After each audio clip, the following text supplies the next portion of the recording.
Adan Gutierrez, Tori McMullen. Hello, everybody. Today, game of the night. Yeah. Player of the year. Clutterbuck, eye black. Cantori groin kick. Oh, no. Let's go around the horn. On live TV, baby. Ain't nothing like it. Crazy kid. It's Around the Horn, presented by Ciroc, part of Happy Hour. Here's Tony Reale. Welcome back around. Today, Marshawn Lynch doesn't talk enough. Warren Sapp talks too much. Hopefully, you guys fall somewhere in between. Let's start with a ball night. Ball night. It's the first word. Thank you for the delayed reaction. Thunder at Heat. Durant at LeBron. There's hype. There's OKC streak. There's buttering up. LeBron saying Durant can't be stopped right now. And there's a head-to-head that may or may not surprise you. 16 games, people. Any of you know the split so far? 13-3 in favor of LeBron. Corey, McMullen had it. Gutierrez had it. Adon, did you say something? Yes, 13-3 LeBron. There we go. Points for everybody. Are you more interested in Durant or LeBron tonight, J.A.? I'm more interested in Durant. He needs it more, and the Thunder need it more. They're the ones that are still vying for positioning at the top of the Western Conference. The Heat are pretty much locked in to the number 2 spot. Maybe things can break their way and they get the number 1, but they're not going to drop. And meanwhile, it's still precarious for the Oklahoma City Thunder, especially with Russell Westbrook out. So they need it more, and I think Kevin Durant needs it more to alleviate that stat, to improve on that 13-3 loss record that he has against LeBron. So LeBron's value is actually to do less right now. He can best serve the Heat by playing less right now and conserving himself for the playoffs. Hold on, okay. You think LeBron's just going to mail it in today because it's best for him to do less against Durant? I didn't say mail it in, but I'm saying he doesn't need to be going all out right now in January. He needs to be saving something for May and June. As much as it's difficult not to want to see more of this Kevin Durant, because this has been a remarkable stretch, I've got to say I'm more interested in watching LeBron for this reason. For the last 2 years, basically since he won his championship, his first championship, nobody has even come really close to sort of challenging the sort of mythical crown that he's sitting with, And here we have Kevin Durant putting on this show where a lot of people are saying, well, maybe he's the best player in the game right now. And people are already giving him the MVP. So you've got LeBron James, who, by the way, last year in the month of February had a better month than what Kevin Durant is having right now, believe it or not, according to player efficiency ratings. So he's about to turn it on. And yes, he can surpass Kevin Durant still. There is plenty of time left in the season. Whether he wants to or not, Israel, I think there's is the big pressure on question. LeBron tonight to maybe extinguish Durant a little bit? Not pressure from the outside, personal pressure. Maybe if he wants to do that, yes. Let's hear from Pablo Torre. Yeah, there's definitely personal pressure. I see this as an ego check game, a game for basketball hierarchy. Izzy's totally right that Durant is making the first push to be 1B, but it's more than that. It's the fact that in these 11 games where he scored 30 points every night, he's been having a 68% true shooting percentage, which no one has ever done before. No one's even close. LeBron is a student of the game. I'm sure he recognizes the rarity of what his opponent is doing. And LeBron, the advantage that he has, LeBron is still the best two-way player in the NBA. Kevin Durant, I don't think, is one of the top two-way players. That's LeBron and Paul George. So my question is, does LeBron want to take this challenge and see whether he can shut down a Kevin Durant at the absolute peak of Kevin Durant's career? I would want to see if LeBron has the energy to go play off for this question we have, defense who are you more interested in tonight's game? We've got 2 for LeBron now, 1 for Durant. How about you, Jackie Mack? Well, I think it's clearly LeBron, and you're asking the question, Pablo, does LeBron want to step up to take on Kevin Durant at this time when he's at this peak? I think we already know the answer. That's why he's been buttering him up here for the last 2 weeks and making him sound like the greatest player we've ever seen, when in fact we know LeBron is number 1. And Izzy is so right about LeBron being on that island. I think he wants to invite Kevin Durant onto his island and then kick the living daylights out of him and send him on his way. And that's what great players do. And I'm really looking forward to tonight's game. Adon, they're back in. I think it's fine that there's that mutual respect. Kevin Durant just basically said, I don't think LeBron's jealous of me. He's got plenty going on. But it is Durant who needs to do more. Remember, Durant, I think, was leading the MVP race halfway through last season. LeBron came into Oklahoma City, took it from him. And remember, 2 years ago, LeBron won his first championship at Kevin Durant's expense. So it's time for Durant to get some get back. It's not just the buttering up that you can tell he's taking that as a personal challenge. He's also asking his coach essentially for more minutes, because more minutes means more production, more numbers means you can get ahead of Kevin Durant. And I agree. It's not just the buttering up. It's the idea that it's much easier to overwhelm a game offensively than defensively. LeBron knows that. That's why the challenge of tonight is so fascinating. Last word, Jackie Mack. Yeah, the one thing I will say, though, Pablo, is that Kevin Durant, in the last small sample that we've seen of him, opponents are shooting 29% against him. So he's listening to people like you that want him to step it up. This game needs nobody to help sell it, but I like the way you guys did it. Pablo, January 29th, a game for basketball hierarchy. That's what we're talking about. Put it on a poster. We'll move on. Headline 2. Marshawn Lynch, for the second day in a row, his media availability under a microscope. People of your ilk calling it least mode. Today, you could say he looked uncomfortable at times, except when teammate Michael Robinson came in. When asked about his unwillingness to talk, he said fans don't seem to be upset. The session lasted just under 7 minutes. Pro Football Writers released a statement today saying they were extremely disappointed in the lack of meaningful access to Lynch yesterday. Players, by league rule, have to make 3 media sessions during Super Bowl week. One question I have is why, and the other is how big a deal is all this really, Jackie Mack? Well, so is it a big deal that Marshawn Lynch isn't filling everybody's notebooks at the Super Bowl? No, but there are rules, there are regulations. Now, this is a player that did not talk at all during the regular season. He got fined a significant amount of money that they were holding aside to see how he reacted to this particular event. And here's the thing about Marshawn Lynch. He's got to make up his mind, Tony, why it is he isn't talking. Because according to his coach, it's because, oh, well, he's not really comfortable and it's not really his thing. To others, it's because Marshawn Lynch doesn't like the way he's been portrayed in the past by the media. So what is it? If you're not going to do this, at least keep your story straight as to why you're not filling everybody's notebooks. He does have an obligation on this particular week at the Super Bowl. Just fulfill it. And you know what? Just give short answers if that's the way you want to deal with it.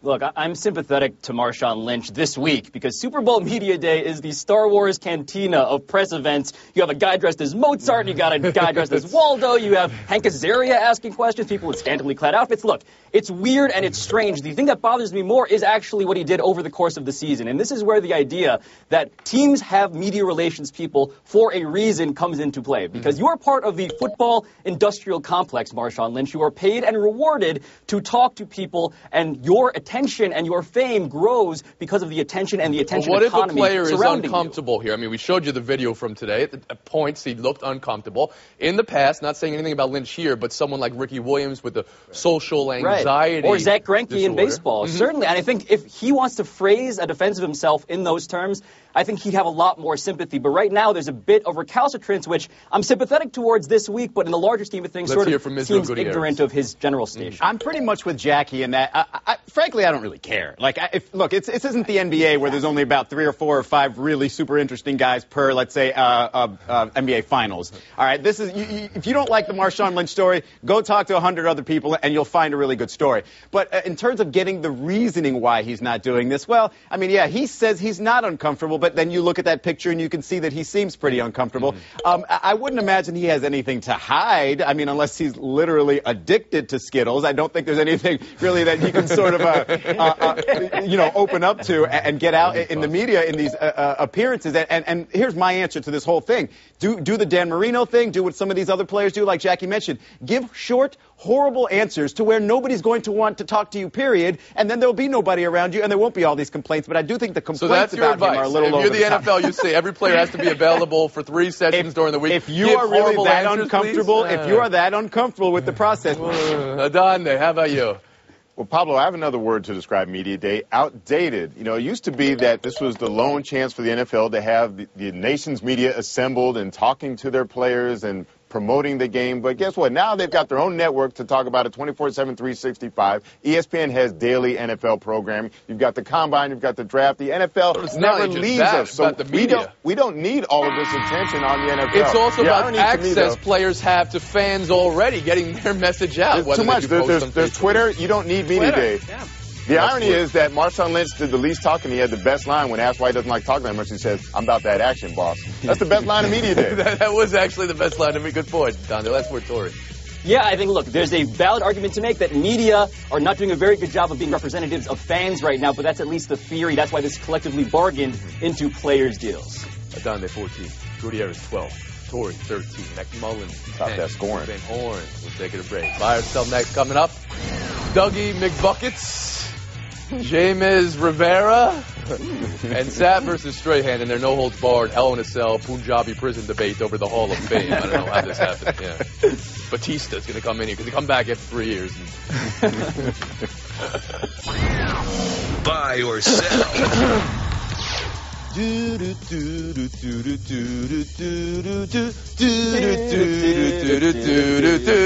you are, Pablo. You know what I'm talking about. Doug. Absolutely. Adonde Gutierrez. Jackie Mack.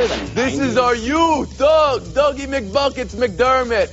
You never believe it. He got the last shot for Creighton last night. Doug, killer tofu. Come on, 39 points.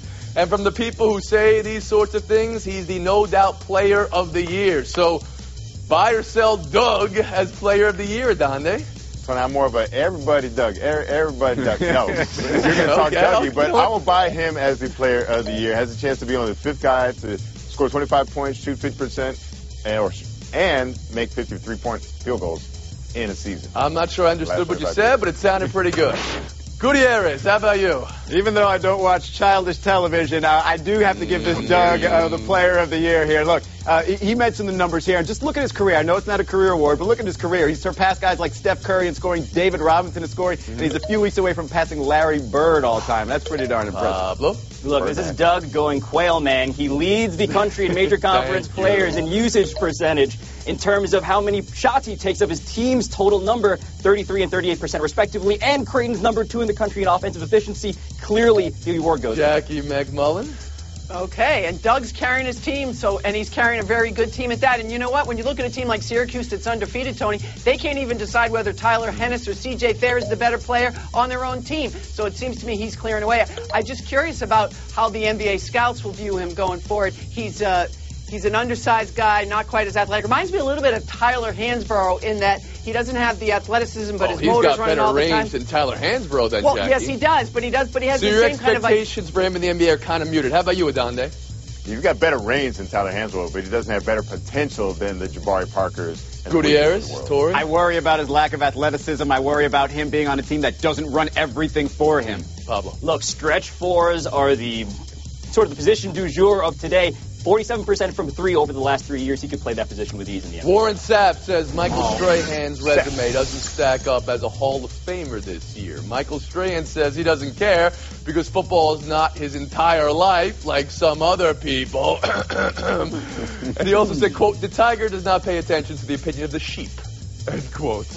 Are you Team Strahan or Team Sapp here, Israel? Is there any question? I don't know if there's anybody, too many people on Team Strahan here. Look, he mentioned the resume doesn't stack up. You pretty much have the exact same resume as Strahan, Sapp. And also, if you're a Hall of Famer, you're a Hall of Famer this year, you're a Hall of Famer next year, you're a Hall of Famer 2 years from now. It doesn't matter who you go in. So you mean you're Team Strahan here? You don't know of anybody who could be on Team Sapp? Okay, I follow you now. Exactly. How about you, Pablo? Yes, I am Team Strahan despite the odd animal-wildlife sort of parables. If you look at what there's actually arguing about here, it's the fact that Warren Sapp doesn't like Michael Strahan. He throws the fact that he's hosting a TV show in his face. He throw in his face before the fact that he played in New York as opposed to Tampa, bigger market, got advantages. That's what it's about, nothing more than that. Absolutely. I think you're exactly, everybody's on Team Strahan. You have to be. And it's because of these guys said the numbers are so comparable. Sapp's already in. He doesn't seem to think that Strahan matches up to the guys that he's going in with. So what do you think Sapp's saying this then, Jackie? He's jealous. Okay, you think it just comes down to that. Kelly How about you, baby? Yeah, I mean, I have to buy Strahan getting in this time or any time, really. He's a Hall of Famer. You can't think of the last 10, 15 years of the NFL and not think of that Giants pass rush, the one that beat Tom Brady and the undefeated Patriots, that he was a major part of. And, you know, there's gratuitous shots that Sapp threw in about gap teeth and things like that. There's some jealousy factor in. I do think, though, that Hall of Famers should have a say in who gets to join them, much like Heisman Trophy winners. So you think Hall of Famers should have a vote? Yes, in the NFL and baseball and basketball? NFL. Okay. Yeah, I think so. Buy or sell 3, James Winston. He says his next goal is to win a College World Series. He's the favorite for the Seminoles closer role, by the way. Buy or sell Winston, the baseball player, Pablo? I buy this because in baseball, by the way, the contracts are longer, they're richer, there's certainly less head trauma, and the fact that he's trying to be the next Bo Jackson gives him no shortage of media attention and dollars. It's a great idea for him to continue with it. Yeah, I'm buying it because Winston has a 95 miles an hour fastball, and that's good for any closer in the college baseball. He's not the first guy to do this, obviously, but I like his chances in baseball as well as football. Adonde?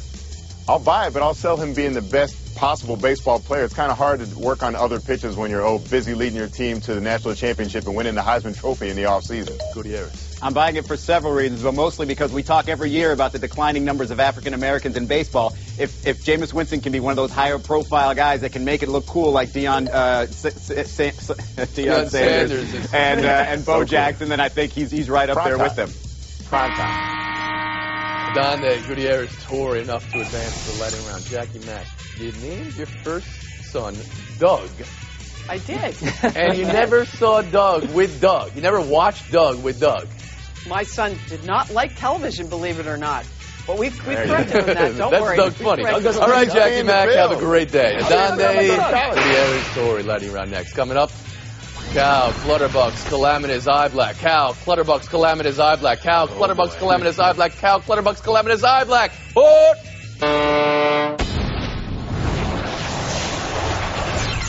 Torrey 24, Donde 19, Gutierrez 15. Here's the lightning round. Tony Dungy's full interview with Johnathon Martin will air tonight on NBC Sports Net. Martin's first public comments in months says he felt trapped in the Dolphins locker room after personal, racial, aggressive attacks. Dolphins owner Stephen Ross said yesterday he couldn't see the Dolphins bringing back Martin or Incognito. Then he retracted that. What do you think of all this, Donde? I still think we need to hear from the outside source, hear the report, because we've heard different sides. We haven't heard the full story. We haven't heard why he didn't feel the need to speak out earlier, why his teammates believed that he was okay with it, that he didn't give any indication that he was uncomfortable. There's still a lot that's untold. Yeah, there is still a lot, but I would say this. He mentioned in this interview, or this segment of the interview, that he felt no other way to solve this but to separate himself from the situation. I find that hard to believe. I mean, you should be able to speak up or speak to a higher authority, do something rather than make it look like you're just bailing on your teammates. I feel like the upshot of this is still going to be that Johnathon Martin is less employable in the NFL than Richie Incognito, because he's still going to be seen as quote-unquote anti-team, a quote-unquote distraction, which are cardinal sins. And to me, what I'm looking forward to is whether the words mental illness or mental health are used. That's a big part of the story, or it was, but it's still that stigma there that I wonder if Johnathon Martin... But you don't think now that he's addressed it, that makes him available to play in the NFL again? I just feel like the distraction element, the fact that he's talking about this and the degree to which he's honest about this could be problematic, more so than bullying even in NFL locker rooms still. Lightning 2, Cal Clutterbuck's eye black. Pictures circulating from his practice yesterday at Yankee Stadium. He said he didn't mean for it to be offensive in any way, was applying it to combat glare on the outdoor ice, and it just got out of control. What do you think of this, Israel? I'm not giving him a pass. Not only that, I'm not giving anybody on that team a pass. Somebody could have looked at him and said, hey, this right here, it's not a good look. And it's not like it hasn't happened in the NHL history. I mean, just a few years ago, Rafi Torres got some grief for doing that in Halloween, going as Jay-Z. I think it's inexcusable. Look, I don't want to give him a pass either, but I'm going to give him the benefit of the doubt and say maybe the intentions were not there. I had a friend in college who dressed as a Blue Man Group member, and went to a dark party, and unfortunately, it was perceived the wrong way. Perception can be reality. Wow.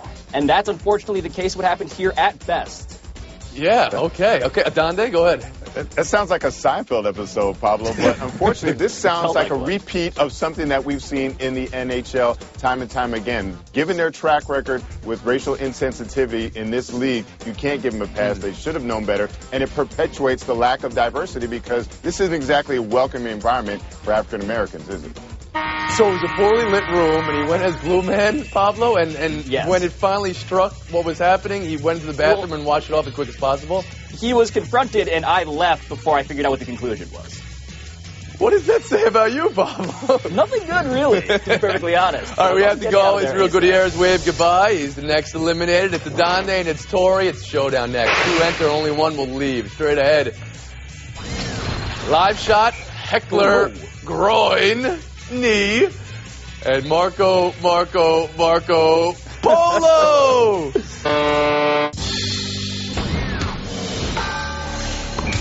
Torrey, Donde, no time for chit-chat. Best of luck in Showdown and then FaceTime. Good luck. Did I already say that? Now we have no time for this. Let's go. Showdown 1. Lucky for me, I go to you guys for my Serbian water polo. Game-ending, full pool, buzzer-beating shot. Credit to the goalie who scored, or blame to the goalie who let it up, Donde? Well, little-known fact, my very first story for the Daily Northwestern College was about an Eastern European water polo coach And that's why I'm giving Inside credit to the information. goalie for throwing that length of the pool game-winning goal.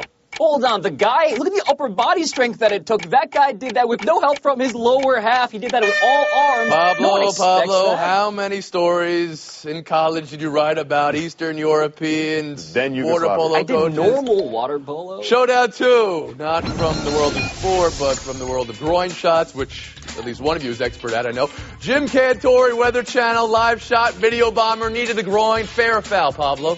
It's fair. I have parliamentary rules for groin shots, obviously, read nutball. But the fact is, this was self-defense. He had to defend himself somehow. The knee and the lack of interruption of his speech was the most Anytime impressive. you run onto the field of play and or run into someone's live shot, you get what's coming to you. So, yes, groin shot is You well both within play there. sign off on going for the groin there. All right. 3-0's the score. FaceTime's going to Los Angeles. J.A. Adonde.